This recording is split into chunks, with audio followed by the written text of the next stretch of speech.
Leilah Babirye is a lesbian sculptor and artist who resides in New York. She transforms everyday materials into statues, masks, and totems that address topics based on identity, sexuality, and human rights. She makes beautiful sculptures from glazed ceramics, metal, and hand-carved wood, completing them with items she finds out in the world. Born in Uganda in 1985, Leilah was forced to flee the country and escaped to New York after being outed publicly in a newspaper. Leilah collects discarded items from the streets of New York and purposefully transforms them into pieces with profound messages and meaning. She uses metal objects associated with the art of blacksmithing. Now, the art of blacksmithing and burning is important to her. She says, "Through the act of burning, nailing, and assembling, I aim to address the realities of being gay in the context of Uganda and Africa in general." The sad truth is, her lecturers refused to help her around the time she got outed. When her lecturers refused to help her, they told her her work was worthless. She said, "That made me feel so frustrated. So I began burning my art to destroy it. But in the process, it began to look beautiful, like it was reborn." In the gay Ugandan community, to this day, Leilah's code name is Burns. She says, "If someone calls me Burns, then it means they truly know who I am, and it means they are my real family." Leilah was brought up in the city of Kampala. That's the capital of Uganda.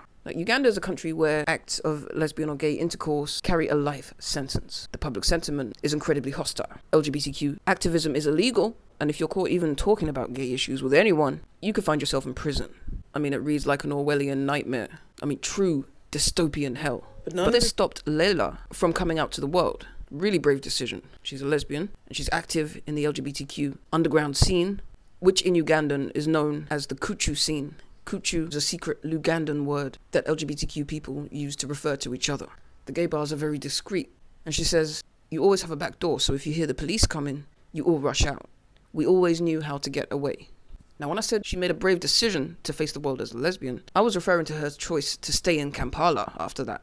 The truth is, having the whole world know about her sexuality wasn't actually her choice. She was outed in the most traumatizing way. Trigger warning. In 2015, she collaborated with a queer activist group. Someone reported this, and she was outed as lesbian by a local newspaper. Because of persecution and Uganda's harsh and draconian anti-LGBTQ legislation, Leilah was then forced to flee the country. And she was actually granted asylum in America, and she also received support from human rights organizations and other artists. In fact, Kehinde Wiley, the famous Nigerian artist who's also gay, paid for her plane ticket to the States. And in spring 2018, Leilah was granted asylum with support from the African Services Committee and the NYC Anti-Violence Project. Now, there was a pivotal point in Leilah's life just over a decade ago when she went to a concert with a group of her friends, LGBTQ art students in Kampala. When she arrived, she was surprised to see that during the event, most people were wearing a mask, traditional West African masks, in order to hide their identities. For her, this art form instantly took on a new meaning. She says, "I was deeply saddened to see this was the reality we lived in." From that day, she began to carve wooden masks. Now, this might surprise you, but there's actually no tradition of indigenous mask making in Uganda. In fact, Leilah says, "The only sculptures we have are just ceramic ware for cooking or spears for fighting wars. The masks, on the other hand, are a part of West African culture."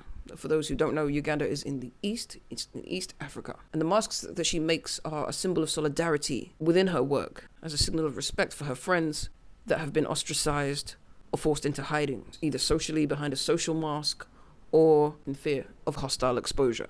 In Uganda, as a lesbian, you're always running, trying to be safe, she says. Now, when she told her tutors on her master's course at Makerere University that she wanted to explore her sexuality in her art, very brave thing to do, they refused to supervise her. But luckily, by this point, she was already a working artist and was able to apply for residencies in the UK, Sweden, and the US. And she eventually got one in Fire Island, a gay hotspot about 60 miles from New York. She says, "By then I wasn't talking to my father anymore, so it didn't make any sense going back home after the residency." Her family have unfortunately since disowned her. And do they even know about her success? Well, she says, "I don't know. They're probably watching somewhere. I don't bother looking for them." Now, bearing in mind her source material is discarded and rejected remnants from the streets of New York, she turns bicycle tires into braided hair, old bike chains and tin cans welded and hammered into earrings. It's fascinating stuff. Here's some of her work right now. And apart from the raw industrial essence that her work brings, her choice to use scraps from the city is a personal one, very deliberate, and has a deeper symbolism, okay? This is because the slang word for gay person in Uganda, in the Lugandan language, is abasiyazi. I hope I said that right. which means sugarcane husk. Now, it's not a compliment, it's derogatory, and as Leilah explains, it's the equivalent of saying rubbish, because abasiyazi is the part of the sugarcane that you throw out. It's the husk. Leilah's work is unmistakably queer. It features symbols of queer facial hair and objects typically associated with trans femme groups. And her work is a celebration of kinship for queer people in the Kuchu community. Now, this is cool. Leilah creates statues that kind of belong to this extended, ever-growing queer family. She says, as an artist, I try to create my own community, and right now, clay is my best friend. Her first European solo show was at the Stephen Friedman Gallery during the London Gallery weekend. This exhibition was centered around the royal families of Uganda, and most of the sculptures were named after different queen mothers, who each held dominant positions in Ugandan society and in Uganda's history. Now, Leilah says, and this is very important, recently my working process has been fueled by a need to find a language to respond to the recent passing of the anti-homosexuality bill in Uganda. In the summer of 2023, Leilah was a resident artist at Yorkshire Sculpture Park in the UK. She made a series of sculptures using materials from across the grounds that she found just out on the grounds, including a 200-year-old fallen beech tree, bike chains, and nails. During the residency, Leilah conducted research and made new work for her major chapel exhibition in 2024. Speaking of unusual objects, she doesn't have many, but Leilah does have a vice. A very niche, bougie vice. She says, I do keep 2 whiskey glasses here in the studio. I like Japanese whiskey. Once in a while, I'll bring in a bottle. I did yesterday, actually, and we'll have a glass or two. She might have a glass with either her studio manager, who, according to Leilah, is a very sophisticated lady, or her gallery assistants. Now, Leilah enjoys cultural history, and she's pretty well read up on it. She says, much of my work is based on historical case studies from Uganda, and I don't like to misspell things, so I read literature by professors back home. Most people of my generation or younger, and even some people my parents' age, don't know much about this history. I want to make sure that the information I'm giving to people is correct, so I read about it very carefully. I'm especially interested in Uganda's clans, their history and origins. She says, I'm also trying to do more painting and drawing at the moment, so I look to art books. Recently, I've been looking at books of paintings by Alice Neal and Taboo, who is an artist here in New York. These are some people you can look up if it interests you. Shown at the Stephen Friedman Gallery are works on paper of hers depicting faces of visibly queer people that she has seen in public places out in Kampala, such as railway stations or like the road, just like in life, like out and about. Leilah says that she tries to reimagine these people from memory rather than photos. She allows their spirits to flow through the collective consciousness, if you will, to kind of speak through her, and in that way she also befriends the essence of each person. So pretty ethereal stuff. You can also catch her work at the Venice Biennale or at the Yorkshire Sculpture Park. Her exhibition Obumu, which means unity, is on display at Yorkshire Sculpture Park and has been open to the public since March, and it ends on September the 8th, 2024. Fun fact, the University of York, also in Yorkshire for those who don't know, recently opened a college named after David Kato. Now, David was a Ugandan LGBTQ plus activist who studied at the Center for Applied Human Rights and was murdered in his home country, Uganda. Speaking of activism, Leilah was asked what it's like to go on a pride march back home in Uganda. She said it never ends peacefully. It's always police raids, everybody scatter in. The artist made costumes for one event in 2012, including masks for friends who were too frightened to show their faces. But as soon as we step onto the beach, there's police everywhere. So we have to go back home.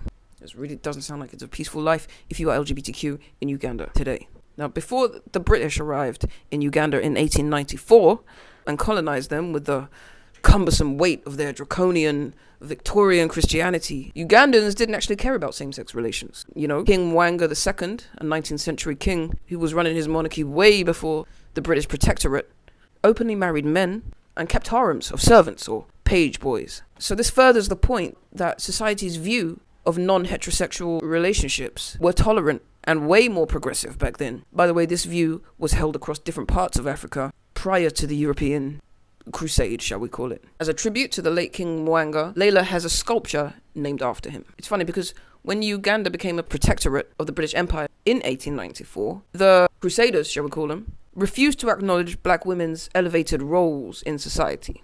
And at the same time, they imposed rigid and harmful linguistics around the subject of defining sexuality. And so for Leilah, unveiling these queer African royals in London, the capital city of the former British Empire, it's like a chance to vindicate queer history a little bit.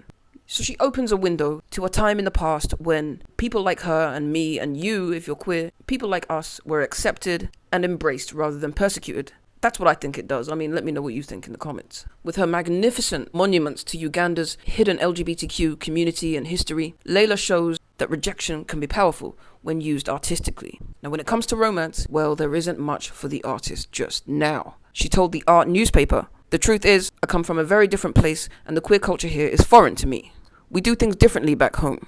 Things aren't so fast." She says she's tried to maintain long-distance relationships in the past or date in Ugandan expat communities, but it seems making short-term connections is the easy part, but finding a longer-term commitment is a challenge. Unfortunately, most of the lesbians she meets are still in the closet. Leilah Babirye, we salute you. Happy Pride Month.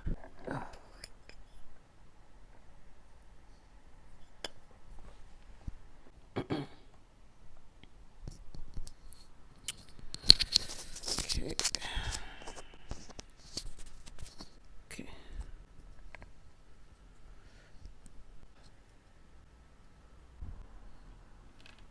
The royal families.